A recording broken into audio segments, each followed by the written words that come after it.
Saludos cordiales para todos. Nos encontramos la tarde de hoy, lunes 17 del mes de marzo, en un nuevo encuentro en el Instituto de Estudios Superiores de Investigación y Posgrado para con los alumnos que cursan la carrera de Derecho. Hoy vamos a tratar dos aspectos o dos módulos del Seminario de Actas Policiales y demás aspectos procesales en materia penal. Nos abocaremos a desarrollar en el marco de la cátedra Proyecto de Investigación 3 los módulos 2 y 3, y en un próximo encuentro serán los módulos 4, 5 y 6. En este módulo del día de hoy, agradeciendo aquí la presencia del compañero Anthony Bellorín. Se hizo presente en el aula, fabuloso Anthony, bienvenido.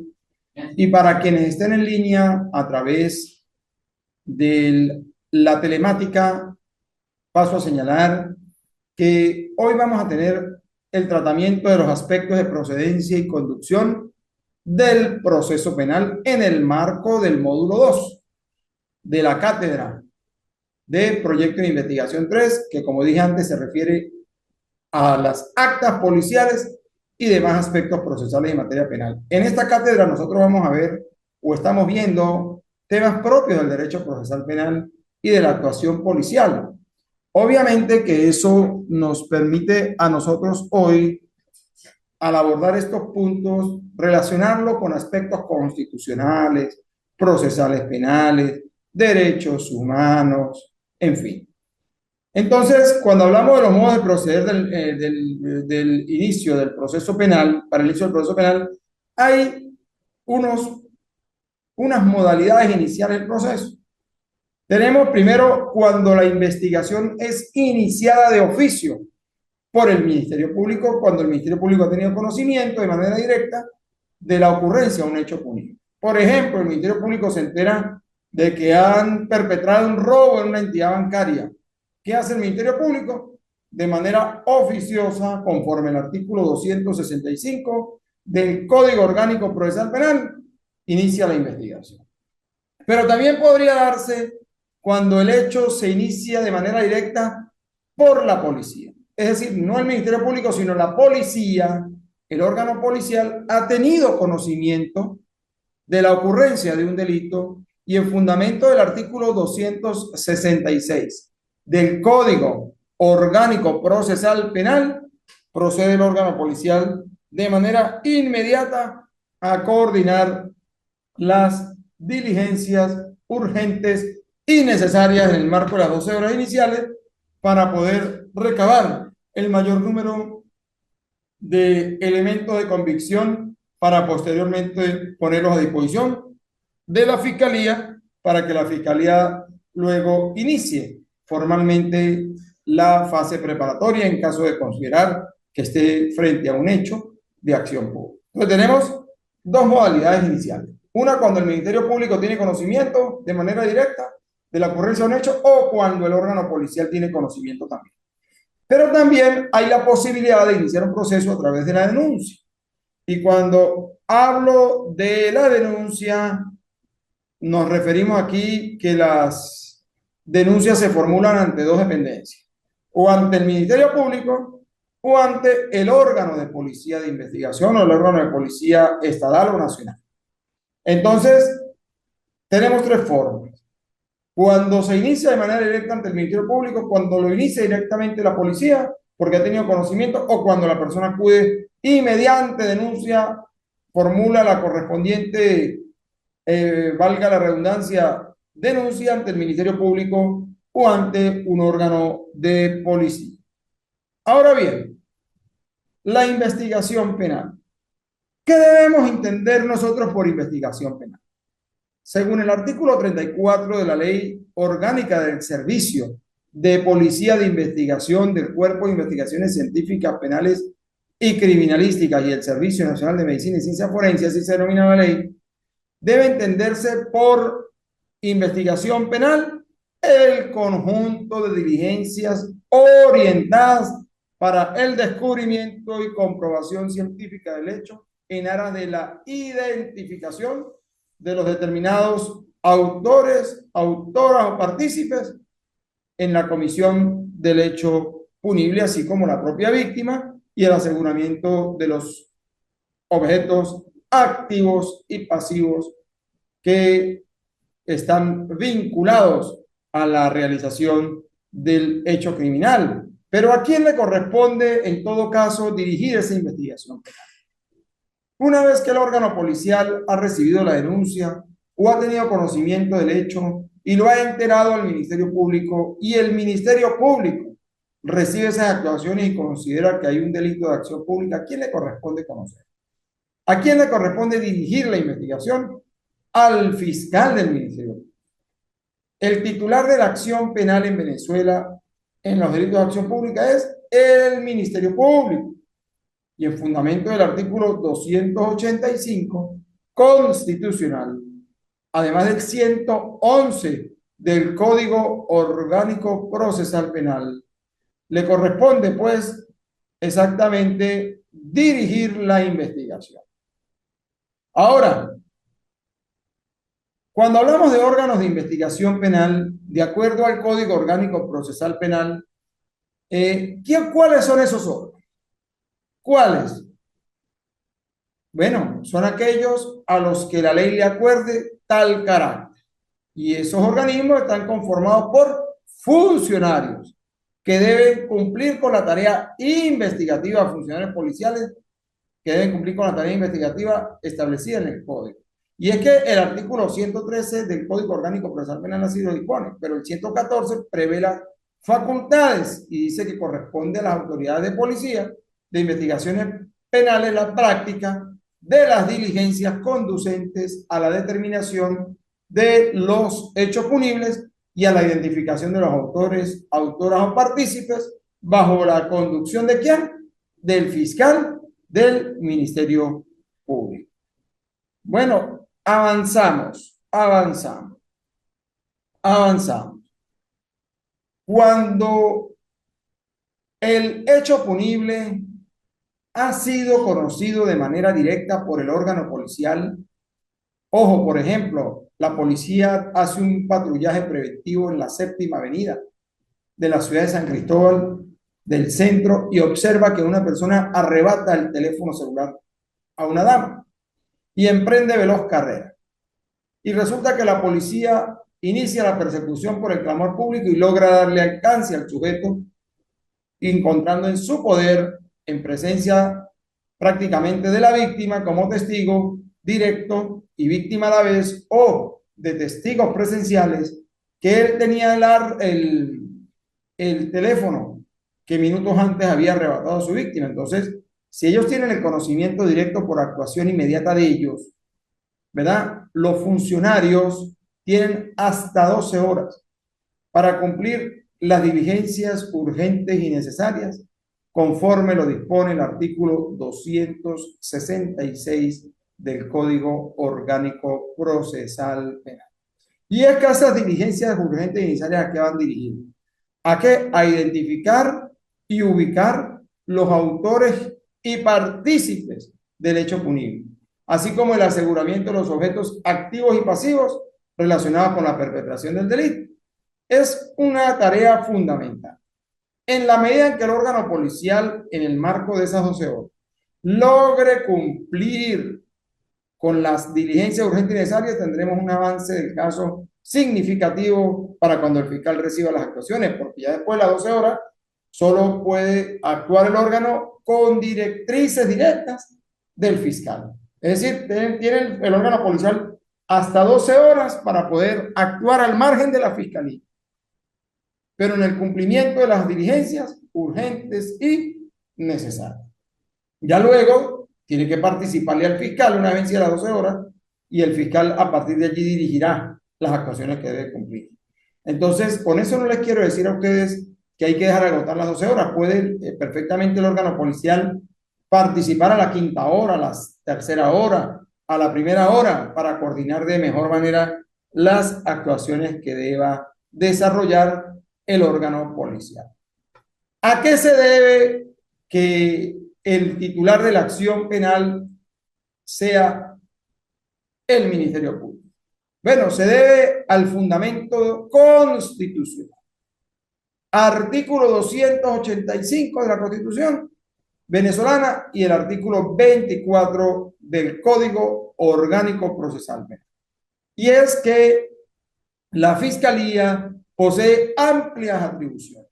Y esas atribuciones amplias las encontramos en el artículo 111 del Código Orgánico Procesal Penal, donde en su carácter de director de la investigación, una vez que ordena el inicio, pues instruye las directrices al órgano policial para que cumpla con lo que a bien considere el fiscal en el ejercicio pleno de las facultades que le otorga el artículo 111 del Código Orgánico Procesal Penal. Y es que el artículo 24 del Código Orgánico Procesal Penal que dispone que la acción penal deberá ser ejercida de oficio por el Ministerio Público, salvo que solo pueda ejercerse por la víctima o a su requerimiento.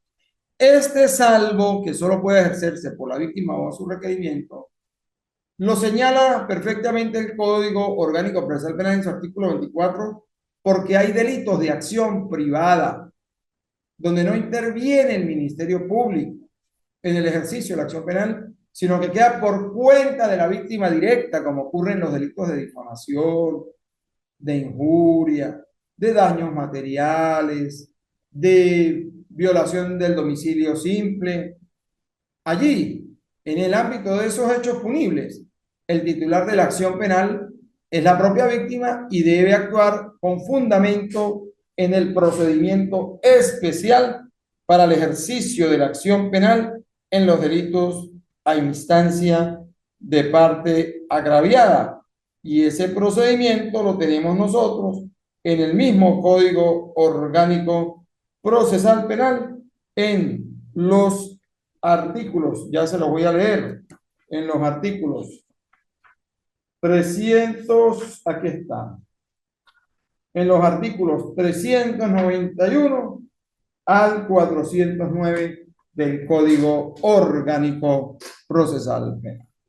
Bueno, y el fiscal, al tener conocimiento de la comisión de un hecho punible, conforme lo dice el artículo 265 del Código Orgánico Procesal Penal, debe disponer a que se practiquen las diligencias tendientes a investigar y hacer constar la comisión del delito, con las circunstancias que puedan influir en su calificación en aras de determinar la responsabilidad de los autores y partícipes y al aseguramiento de los objetos activos y pasivos relacionados con la perpetración.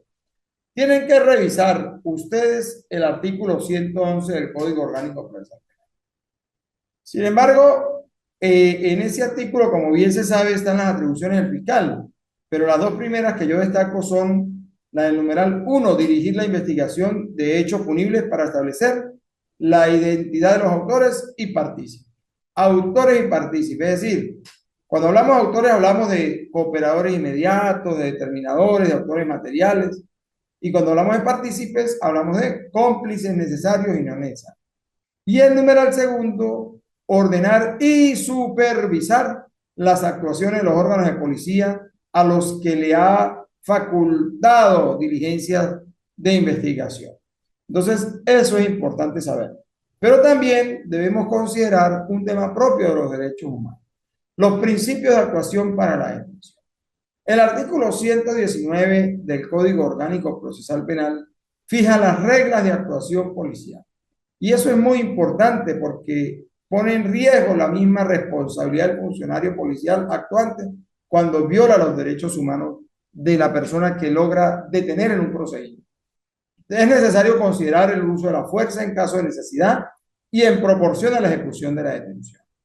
Es decir, si tenemos a una persona detenida y controlada, no es necesario caerle a golpes, ni darle puntapiés, ni regarle agua, en fin, hay que tener bien claro que si la persona detenida está controlada, hay que evitar el uso de la fuerza. Fíjense que la norma habla de en caso de necesidad y en proporción a la ejecución de la detención. Si hay resistencia, a la detención, bueno, tendrá que hacer el funcionario uso de la fuerza, sin entrar en exageración.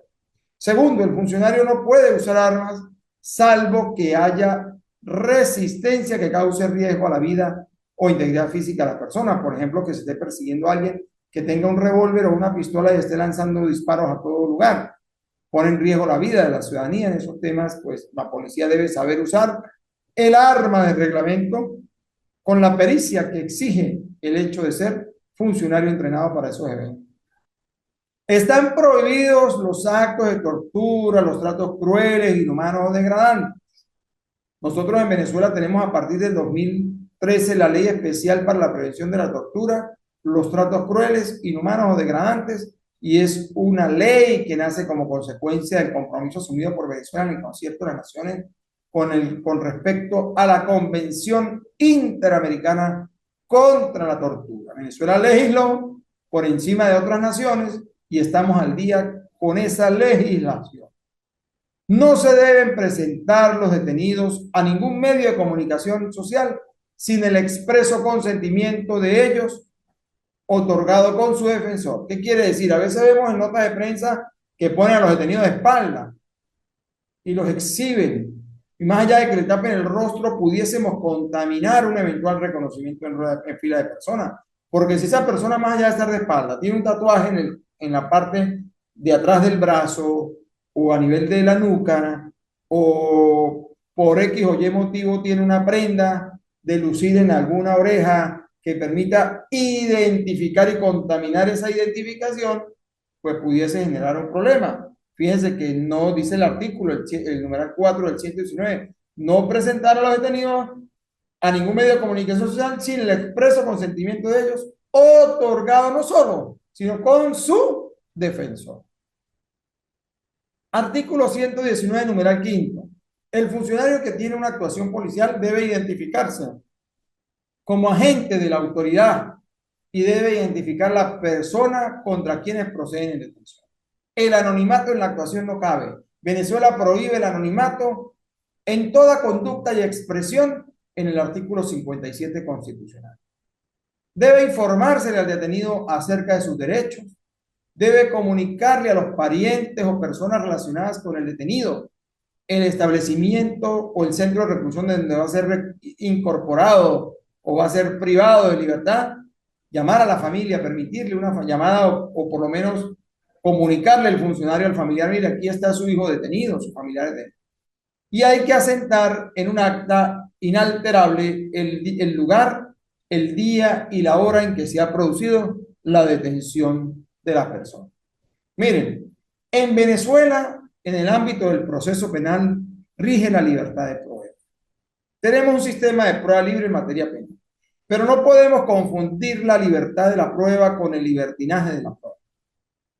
Dice el código en el artículo 180, se podrán probar todos los hechos y circunstancias de interés para la correcta solución del caso y por cualquier medio de prueba. Fíjense, por cualquier medio de prueba. Pero un medio de prueba para poder ser admitido debe de ser pertinente, útil y necesario, debe ser lícita su obtención y debe ser legal su incorporación. Cuando hablamos de pertinencia para ser, cuando hablamos de pertinencia, un medio de prueba para ser admitido debe referirse directa o indirectamente al objeto de la investigación y ser útil para el descubrimiento de la verdad. Entonces, de allí que nosotros tengamos que tener bien claro que no toda prueba o todo objeto o todo testimonio, todo relato pueda ser considerado prueba si ha sido obtenido de manera ilícita. Por ejemplo, un testigo obligado a decir lo que no vio bajo amenaza de daño. El origen del contenido es ilícito. No puede ser admitido como medio de prueba. Bueno, el Ministerio Público también establece la posibilidad de cumplir ciertos determinados actos de investigación de manera directa sin la cooperación policial y así lo dispone el artículo 291 del Código Orgánico Procesal. el Ministerio Público puede exigir informaciones de cualquier particular o funcionario público, emplazándolos conforme a las circunstancias del caso y practicar por sí o a través de funcionarios policiales. Es decir, por sí, él directamente, cualquier clase de diligencia. Y los funcionarios policiales a los que le han ordenado cumplir con ciertas determinadas diligencias de investigación están obligados a satisfacer los requerimientos del Ministerio Público. También tenemos nosotros la figura de la prueba anticipada en el artículo 289 del Código Orgánico Procesal Penal, y normalmente eso ocurre en casos de personas con enfermedades terminales o que se trate de un acto cuya reproducción resulta sumamente difícil. Y dice el artículo 289, cuando sea necesario practicar un reconocimiento, una inspección, una experticia que por su naturaleza y características deban ser considerados como actos definitivos e irreproducibles, o cuando deba recibirse una declaración de una persona que tenga alguna enfermedad o tenga algún obstáculo difícil de superar y que no podrá, pues, en consecuencia, garantizarse su presencia en juicio, pues habrá que tomar esa declaración como prueba anticipada ante un juez de control en presencia del sujeto activo, en este caso el imputado, la víctima, de no haber imputado aún, pues suplirá esa ausencia de un defensor público en aras de el equilibrio frente a una eventual imputación futura. Entonces, fíjese, el artículo 181, por otra parte del Código Orgánico Procesal Penal, dispone la licitud de las pruebas, lo que hablábamos hace rato, y es que los elementos de convicción tendrán valor si han sido obtenidos por un medio lícito e incorporados al proceso conforme el Código Orgánico Procesal Penal. No puede utilizarse información obtenida mediante tortura, engaño, coacción, amenaza, indebida intromisión en las comunicaciones o en la intimidad del domicilio, en la correspondencia de las personas, archivos privados, ni la obtenida por otro medio que menoscabe la voluntad o viole los derechos fundamentales de las personas. Por ejemplo, el allanamiento requiere orden judicial. Un allanamiento sin orden judicial y sin testigos, pues es un acto nulo de nulidad absoluta. Tampoco puede apreciarse información directa o indirecta que provenga de un medio o un procedimiento ilícito.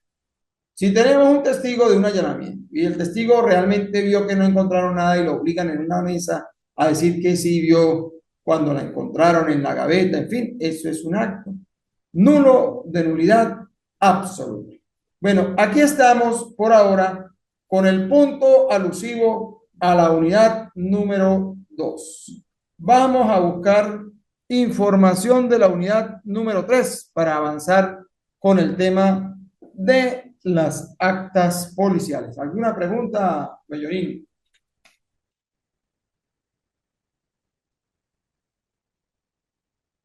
Continuamos con la unidad número 3 que tiene que ver, ese material está en el aula para que sepa, en cada módulo.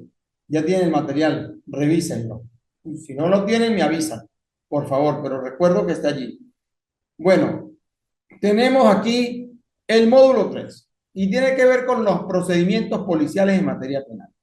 Lo que es el acta de aprehensión en flagrancia o por orden judicial cuando se decreta una captura, el acta de inspección de lugares conforme al artículo 186 del Código Orgánico Procesal Penal, el acta de registro nocturno que tiene que ver exactamente con el artículo 190 del COP, en la inspección de personas 191 del COP, inspección de vehículos 193 del COP y el allanamiento artículo 196 del Código Orgánico Procesal Penal. Fíjense, cuando ocurre un hecho, normalmente en el procedimiento inicial que se produce, en el que desarrollan su actividad inicial los órganos policiales, cuando llegan al sitio del suceso, entiéndase un homicidio, un hurto, un robo, allí practican una inspección técnica. Esa inspección técnica la cumplen conforme al artículo 186 del Código Orgánico Procesal Penal. Allí que buscan comprobar el estado de los lugares, cosas, rastros y efectos materiales que existan y sean de utilidad para la investigación del hecho o la individualización de los autores o partícipes de ese hecho. Así está en el artículo 186. ¿Y qué es necesario para que la inspección se haga bien? Hay que levantar un informe debidamente detallado, donde fijen los elementos y si fuere posible se recogerán y conservan los que resulten útiles. Ahora, si el delito no dejó rastros materiales o si estos desaparecieron o fueron alterados, se va a dejar claro allí y bien descrito.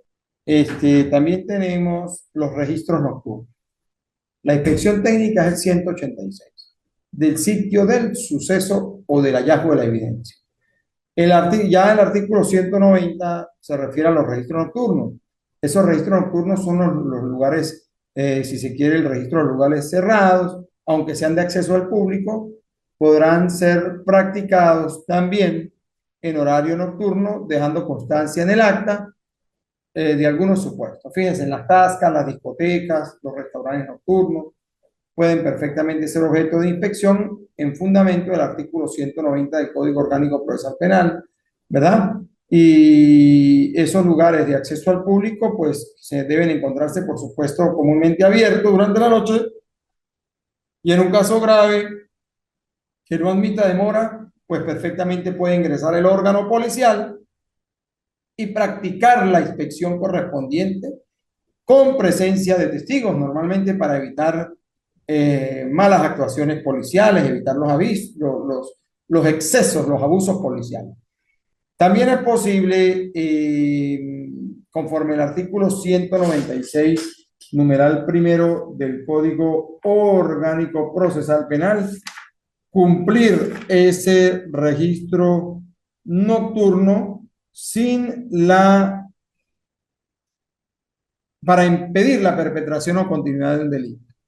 Si se sabe que dentro del lugar existe la venta ilícita de sustancias estupefacientes y psicotrópicas, pues perfectamente se puede ingresar sin orden judicial, practicar el registro nocturno y dependiendo del hallazgo, pues acreditar de manera justificada la actuación, claro está, siempre con presencia de testigos.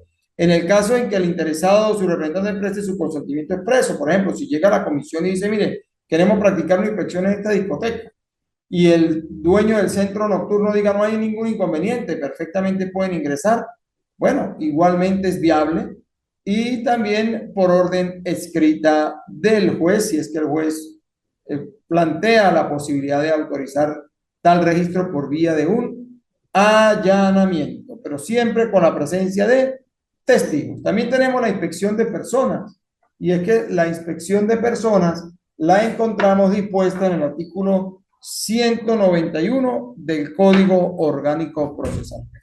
La policía puede inspeccionar personas. A una persona la pueden perfectamente inspeccionar, pero deben cumplir con unos requisitos para materializar esa inspección. Primero, debe existir un verdadero motivo que sea suficientemente válido para presumir que esa persona oculta objetos relacionados con un hecho punible, bien sea entre sus ropas, pertenencias o adheridos a su cuerpo. Ropas es la ropa que lleva puesta, en la chaqueta, en el bolsillo de la camisa, en el bolsillo del pantalón, en fin. Pertenencias. ¿Qué debemos entender por pertenencias? Un bolso, un maletín, una bolsa. ¿Qué debe y qué entendemos por adheridos a su cuerpo? Hay personas que embalan sobre su cuerpo algunos productos como el cobre o la misma droga o el arma de fuego o el arma blanca. Pero antes de proceder a la inspección, el funcionario actuante debe advertir a la persona que va a ser objeto de inspección la sospecha que tiene de él y del objeto que presume tener esta persona. Le va a decir, por favor, exhíbame lo que tiene usted si es que posee algún arma. Y la policía siempre procurará, si las circunstancias lo permiten, hacerse acompañar de dos testigos. Fíjense, esa palabra es importante. Siempre que las circunstancias lo permitan. Ahora, pudiese ser que no lo permitan las circunstancias porque sea un sitio desolado, de noche o peligroso. ¿Qué hacer en esos casos? Bueno, si no hay testigos, porque las circunstancias no lo permiten, pues dejar constancia en el acta policial de que la inspección de personas se hizo sin la concurrencia de testigos por ese motivo. Igual ocurre en el tema de la inspección de vehículos conforme al artículo 193 del Código Orgánico Procesal Penal. La policía, al realizar la inspección de un vehículo, siempre que haya motivos suficientes para ejecutar tal inspección, entonces la inspección de vehículos aplica la misma fórmula que la inspección de personas. Se realiza el mismo procedimiento, pero hay que hacer la advertencia previa en el acta policial de lo que exige el artículo. Advertencia previa a la persona que conduce o que ocupa el vehículo sobre la sospecha de que pueda tener algo. Y si ocurre la inspección sin testigos, justificar por qué no había testigos. Porque si no se justifica la ausencia de testigos, pudiese ser objeto de nulidad esa actuación policial, para que no sepa. Por un tema de garantismo del proceso. Fíjense como dice el código, si las circunstancias lo permiten, podrá hacerse con dos testigos. Es decir, si las circunstancias lo permiten, trate de hacerlo con dos testigos. Si las circunstancias no lo permiten por una hora altísima, de altísima nocturnidad, por desolado del lugar o por cualquier otro motivo, ninguna persona de ese barrio malísimo quiere ser testigo, deje constancia en el acta que se hizo sin testigos por ese motivo y salva el procedimiento. Pero hay que hacerlo. Si no lo hacen, cometen un gravísimo error. Y luego entramos al artículo del allanamiento, que es el artículo 196 del Código Orgánico Procesal Penal, y es que se requerirá orden de allanamiento emitida por un juez de control para cumplir el registro, bien sea en una morada, en un establecimiento comercial, en dependencias cerradas, llámese oficinas o en fin, y cualquier recinto habitado que pueda considerarse vivienda, apartamento, rancho y vivienda de interés social, lo que sea. Entonces, ¿qué pasa aquí? El registro o el allanamiento debe cumplirse siempre con dos testigos hábiles en lo posible, vecinos al lugar, no vinculados a la policía. Yo soy enemigo de que los testigos sean vecinos del lugar, porque a veces hay núcleos de familiaridad directa o indirecta y queda algo así como comprometido el vecino con el propio vecino frente a un hecho que pueda descubrirse en un acto de allanamiento. Yo preferiría siempre que los testigos sean de afuera para que no sean objeto de presión alguna. Ahora, si se trata de un proceso penal ya iniciado, como ocurre en violencia de género, donde dan medidas cautelares y el hombre está en libertad con medida cautelar por una amenaza y se produce una reincidencia del delito, reincide el sujeto activo con otro hecho de violencia y hay que allanar para entrar a buscar el bate o el arma con la que sigue amenazando a su víctima. Como ya hay un imputado en ese proceso, si es posible y por cuanto no está el defensor con él al momento del allanamiento, pedir que otra persona observe la actuación al margen de los otros dos testigos. Es decir, serían tres testigos. Entonces, el allanamiento requiere orden judicial, pero también hay unas excepciones que habilitan el allanamiento sin orden judicial y están en el numeral 1 y 2 del artículo 196 del Código Orgánico Procesal Penal y es para impedir la comisión de un delito o cuando se trate del imputado a quien se persigue para su aprehensión. Entonces, cuando se produzca el allanamiento sin orden, hay que dejar constancia en el acta de por qué se hizo el allanamiento sin orden judicial. Y cuando hablamos para impedir la perpetración de un delito, nos referimos a que pudiese estarse produciendo un secuestro de una persona dentro de una vivienda que tiene meses secuestrada y sabemos que está allí. Como el secuestro es un delito permanente, entonces, bueno, no vamos a poner en riesgo la fuga de información a través de los trámites judiciales, sino de inmediato se actúa al margen de la solicitud de allanamiento conforme a esa excepción para impedir la perpetración de un delito y poder ser eficaces en el resultado. O cuando se trate del imputado a quien se persigue para su aprehensión en una flagrancia, el sujeto despoja a una víctima de un objeto y corre y se refugia en un recinto ajeno y la policía se ve en la obligación de ingresar para sacar ese sujeto de ahí. O porque el sujeto tenga orden de captura y sepamos que se metió en una vivienda que no le corresponde como habitación propia y es necesariamente sacada de ese lugar por razones de inmediatez para evitar que la persona pueda evadir el llamamiento que tiene sobre él a través de una orden judicial legalmente emitida. Entonces, esas son las formas de los actos de investigación que se pueden producir en cualquier procedimiento, ¿verdad? ¿Hablamos de qué? Hablamos de la inspección técnica del 186, del registro nocturno del 190, hablamos también de la inspección de personas del 191, de la inspección de vehículos del artículo 193 y hablamos también del allanamiento del 196. Pero ¿por qué es importante la implementación de testigos en los procedimientos policiales? Es importante porque a través de la presencia de personas que observen la actuación policial, estaremos otorgándole un efecto de idoneidad y transparencia en la realización de cada actuación de esa naturaleza. Entonces, de allí que siempre nosotros exijamos a los testigos. Eso fortalece la actuación la actuación policial frente a planteamientos de la defensa, garantiza transparencia y credibilidad ante el órgano jurisdiccional, entiendas el tribunal, y armoniza con el criterio reiterado de la Sala de Casación Penal del Tribunal Supremo de Justicia referido a la implementación de los testigos en los procedimientos policiales. Mire, cuando quieran revisar los requisitos del acta policial, revisen el artículo 153 del Código Orgánico Procesal Penal. En el material que está en el aula podrán ver los pasos para la elaboración de un acta policial, ¿verdad? Y el encabezado del ejemplo propio de lo que es el inicio de un acta policial.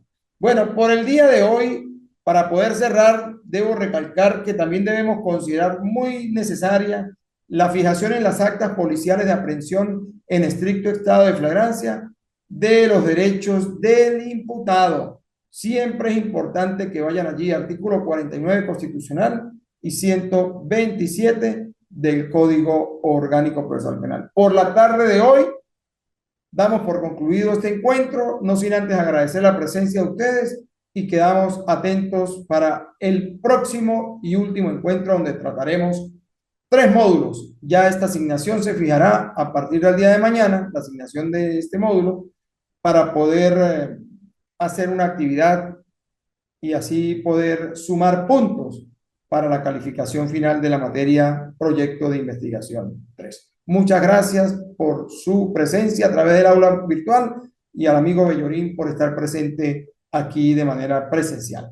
Feliz tarde para todos.